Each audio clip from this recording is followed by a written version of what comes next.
Good morning, everyone. I'm Courtney Shove from the St. Mary's class of 1996, and I'm honored to introduce today's speaker, my classmate, Tracy Sloan, a lifer. She attended St. Mary's from junior kindergarten through graduation, and I didn't meet her until 7th grade, which was my first year at St. Mary's, and I remember congregating in the beautiful Barth building, which will soon be no more, and we were gathering by the blue lockers down by what used to be the dance room. I don't know what it is. It's a bomb shelter right now. But I was wearing I had my early 90s bangs and my embarrassing Vuarnet tank top, which you probably don't know what that is. Look it up. I can't believe I wore that. And I saw Catherine with her perfect bob and her Laura Ashley get up, and it could have made for an awkward introduction. But she welcomed me like an old friend, and she definitely is one of our classmates that kind of bridges the gap between everyone and everyone. She always makes everyone feel comfortable and included. Not only is she really funny and hilarious, but she was also pretty much good at everything. At St. Mary's, she made good grades, she played soccer, she ran cross country, and was on the staff at the Carillon and the Tatler. And then on top of that, I remember, I don't know what made me think of this as I was thinking about introducing her, but she had that cool, stylized handwriting that foretold her future as an architect. Catherine and I both went on to graduate from the University of Tennessee, where she majored in architecture, which is a challenging 5-year program there. After college, she worked as an architect in Memphis for several years, and then married her husband, Drew, in the front row in this very chapel. She now lives in Nashville, where she has her own residential architecture business. She's had that since 2008. And her notable clients include Reese Witherspoon, Dierks Bentley, and of course several St. Mary's alums. One is in the front row. In 2015, her work was featured in Southern Living, but her most prized creations, I would think, are her kids. They're adorable. Their names are Mary Dudley, William, and Libby, and I'm told they're outside playing on the playground somewhere. So please join me in welcoming the very welcoming Tracy Sloan. And notice she still has the perfect bob haircut. So join me in welcoming Catherine.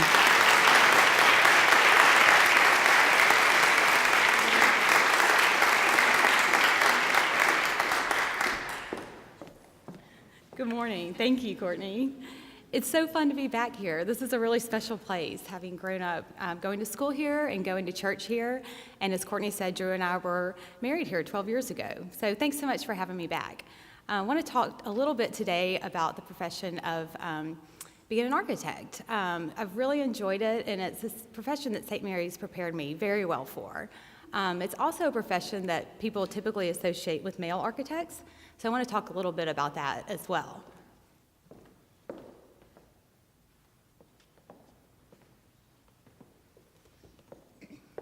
A bit about where I got started. The summer before my 4th grade year, my parents took my brother and me to Italy. And when we were in the Sistine Chapel, which you see in the picture behind me, my parents noticed that I was interested in architecture and was enjoying myself. And they made a comment that maybe one day when I grow up, I might want to be an architect. That following year at St. Mary's, we had a career day in the 4th grade, and one of the speakers was an architect. And he really had an influence on me since I had just been in Italy the summer before. That same 4th grade year, we made books about our family tree. And I was really excited recently to have found this book. And the title page, which is behind me, gave me a laugh. It says, "My name is Tracy. I've gone to St. Mary's since junior kindergarten." And the end, it says, "I have a dog and a brother who I love very much. I like to write poetry, and when I grow up, I want to be an architect." So it was really fun to see that even in the 4th grade, I already knew that that's what I wanted to do. Since my parents influenced me at a young age, I thought I would start really young with my children. We have 3 little ones. This is William when he was 2. And I like to think he's reading those architecture drawings and not just playing with them. Maybe starting a little young, but it's fun to think that maybe some of them will be architects when they grow up as well. A bit about the profession of architecture. I'm a residential architect, which means I design houses. A lot of people think of floor plans and blueprints when they think of designing houses. It's really a lot more. I consider 2 things as I'm designing houses. One is creating a feeling of home, and the other is creating custom spaces that fit the homeowner's lifestyle. You can see in this first slide the feeling of home. You can imagine having been gone all day and coming down the driveway and being greeted by the house that's so familiar to you. I like to create this welcoming feeling by using, on the exterior, warm paint colors, comfortable porches, and really soft, pretty landscaping. There are a few times of year where the feeling of home can be especially felt, and that's when the seasons change. This is a picture of a house at the beginning of fall. You can see the days are getting shorter and the leaves are changing color, and the feeling of home you get might be one of just thinking about being by the fire and just kind of hunkering down for the winter and spending time indoors.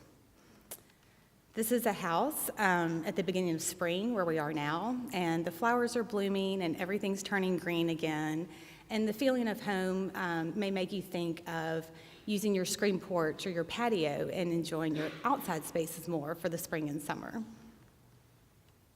This is a picture of a house in the summertime. It's a time where you're out of school, maybe out of work, and you might think about using that sunroom and just being at home during the daytime when you typically are not the rest of the year. The other part of design that I mentioned is creating custom spaces for the homeowner's lifestyle.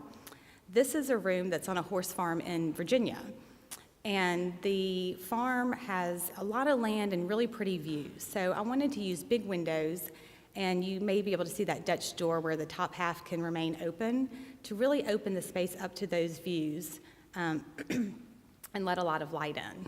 This is a breakfast room, but it's also the heart of the home. You can imagine the family gathering in there, and maybe it's the first warm day of spring after a long winter, and they leave that door open and enjoy the weather.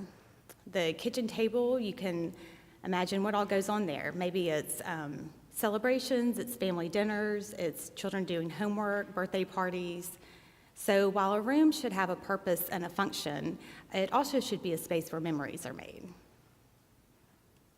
A room also should change over time as the homeowners change. You can imagine a house with a young couple, maybe they have their first newborn baby, and you can imagine that they would use that house in a very different way than they might use it many years later when perhaps the child is born or when she's grown and perhaps even coming home and having her wedding in the house. This is a butler's pantry. It's an extension of the kitchen, and it could be used when just the family of four is at home, or maybe for a large party, or maybe Thanksgiving when the house is full of family. So a room will have a very different feel for every different way that it's used. In design, you should always consider the location of a house as well. It may be in the city, it may be on the beach, or maybe in the mountains. And the house should really reflect the location where it is. This is a mountain home, and the master bath is upstairs and has just a really pretty view of the mountains. So I put the tub in the corner with windows all around it. So when you're in there, you can enjoy the view, but it also gives a sense of place. You know that you're in the mountains and you're on vacation and you're somewhere very special. This is a bunk room in that same house. It sleeps about 10 children. So the children from the family come and they bring their friends for the weekend. And it should be a space where they can just be kids. They can stay up late and tell stories and use this bedroom in a very different way than they would use their bedroom in their house where they live year-round.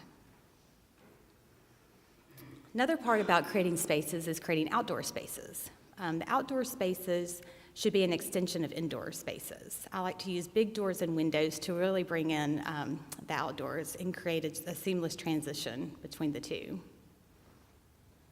Outdoor spaces can actually feel like rooms. They can be an extension of the indoor rooms, and they can serve some of the same purposes. You can dine, you can have a party, you can maybe just read a book. These rooms can be created in really subtle ways, through landscaping, or maybe through the use of a stone wall, like in this picture, or maybe even just with a flower bed that creates a border around an area and makes it feel like a special room. These outdoor rooms should reflect the personality of the homeowner. This homeowner is a gardener and a chef, and so she made this kitchen garden, and she grows all of her own vegetables and herbs, and when they're ready, she just brings them in right through that side door into in the porch, right into the kitchen to use them for dinner. So speaking of the creating these rooms to reflect the personality of the homeowner, brings me to a next point of design. Rooms should be created to reflect the interest of homeowners, and they should be special spaces just for them. This is a wood shop. The homeowner is really interested in woodworking, and he wanted a place where he could go and just be alone and enjoy his hobby. Courtney mentioned an article in Southern Living. This was the house that was in Southern Living, and it was really funny because I sent in the information and said it was a wood shop, and a couple of weeks later, the editor called, and she said, "We're about to run this story, but I think there's a mistake on this guest house. It says that it's a wood shop." I laughed and I said, "Well, the homeowner really wanted his wood shop to be just as special as the rest of the house." So she got a laugh over the fancy wood shop. Custom spaces should be designed in all sizes. These are our 3 favorite little clients at home. This is their playhouse that we designed with a little Dutch door. And every member of the family, even children, should have a space that they can relate to, that they feel comfortable in, and that they can call their own. Another fun part about designing rooms is you can make rooms that have 2 purposes. This is a garage. It's the back side of a garage that opens up to a patio on the back side of the homeowner's house. The doors where the cars pull through are on the opposite wall. The doors you see in this picture are big sliding pocket doors that can open up, and then the entire garage can open up to the patio. So what these homeowners do when they entertain is they pull the cars out of the garage, they bring in a band for music, and they bring in a caterer with food. And for that night, it's not a garage anymore. It's an entertaining space that flows out onto the patio. So it has 2 purposes. One other thing to consider in design is paying attention to detail. And I like to do that in 2 ways. I like to pay attention to exterior materials and also to historical accuracy. In this house, I used wood for the siding and for the roof, local stone, and copper gutters. And this use of material gives an authenticity to the house, and it creates a timeless look. An example of historical accuracy can also be seen in this house. You may notice that the glass in the window and door panes is a little bit on the smaller side. This is a colonial house, and even though it's a new construction house, I wanted it to look like it's always been there, that it's part of the neighborhood. So I look back to the design of older colonial homes that were built hundreds of years ago, and a lot of those houses have smaller window panes. And the reason is, back then the glass used in construction was still being shipped over on big boats from England, and they wouldn't ship large pieces of glass because they would be likely to break on the way over, so they ship smaller pieces. So that's typically why older homes in America have smaller windows. A bit about the process of designing a house. It's a really fun process. It's creative, and it's also technical. I start with the creative part, which you can see on the top. A lot of times I start with a hand sketch, and I'm always so glad that I took studio art at St. Mary's because it really taught me how to sketch and how to draw creatively. There are a lot of steps to take to go from this first drawing to get to the built house that you see below. I use math a lot. If y'all think in your math class, are we ever going to use this? The answer is yes. I use it when I draw roof plans, when I calculate volume, and when I create roof pitches. I use sine, cosine, and tangent more than I ever knew that I would when I learned those in geometry. So that's a brief overview of being an architect. I've really enjoyed it, and I've also really enjoyed the challenge of working in a field where there are a lot of male architects. St. Mary's prepared me really well for it. I started my firm when I was a 29-year-old girl, which in hindsight might be one of the more risky things that I've done, but I'm so glad I did. And I go out on construction sites a lot, and there are builders and subcontractors and other men in the field, and they usually think I'm the interior designer. Sometimes they think I'm the homeowner, and recently I was asked if I was the babysitter.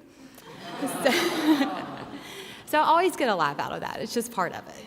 So I want to encourage you girls today, if there's a career that you think you're interested in, no matter what it is, St. Mary's has prepared you very well, and I just encourage you to go for it and jump right in, and I think you'll really enjoy it. So thank you so much for having me today, and I look forward to hearing in the future about all the careers that you girls end up choosing.